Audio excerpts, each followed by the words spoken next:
Welcome to Standard Chartered India Money Insights, a podcast series that brings you topical insights and local perspectives on India's markets from the experts. Hello everyone, my name is Ravi. Welcome to another edition of our weekly podcast.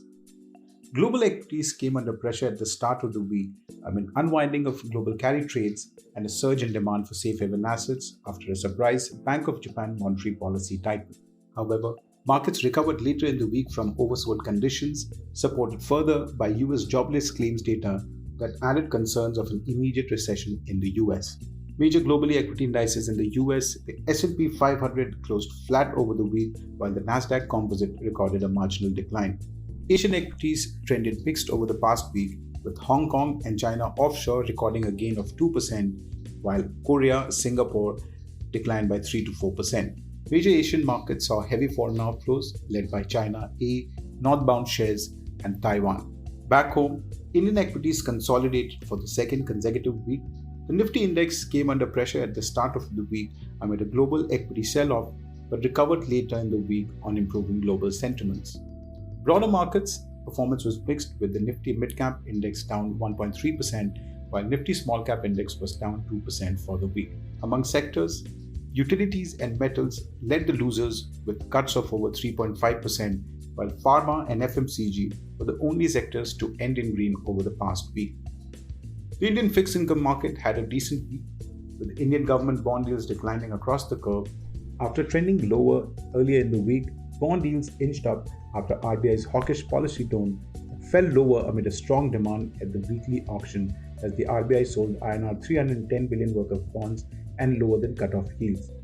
The 10-year Indian government bond yield fell 1 basis points to close at 6.88%, while the 3-year and 5-year government bond yields fell by 1 basis points and 4 basis points respectively. The INR fell 0.2% against the USD to a new all-time closing low of 83.95 per dollar under pressure from unwinding of global carry trades, domestic equity sell-off driven by foreign investor outflows, rising US bond yields and crude oil prices, and continued strong dollar demand from domestic importers. Coming to macro updates for the week, there was only one, and that was on RBI's monetary policy meeting for August of 2024.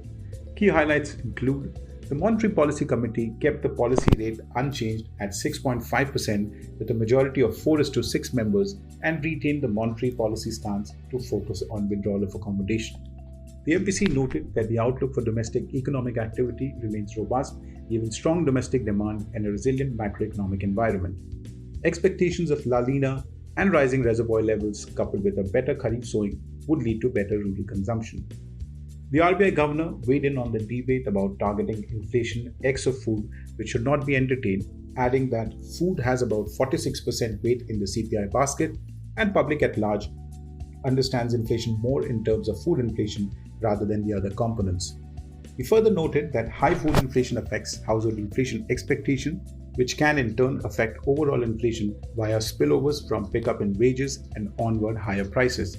Such behavioral changes can result in overall inflation becoming sticky and even after food inflation recedes.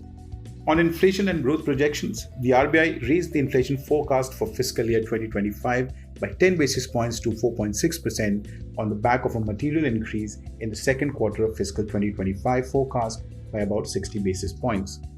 For fiscal year 2025, GDP growth projections were retained at 7.2%, with a minor revision to the Q1 GDP growth forecast made earlier. At this point, I'll take a pause and thank you as always for listening. If you enjoyed this podcast, please like and subscribe. Have a great week ahead. Thank you for listening to Standard Chartered India Money Insights. Stay tuned for the latest updates and market trends by subscribing to our podcast. For more information, reach out to your Standard Chartered Relationship Manager or visit www.se.com/in.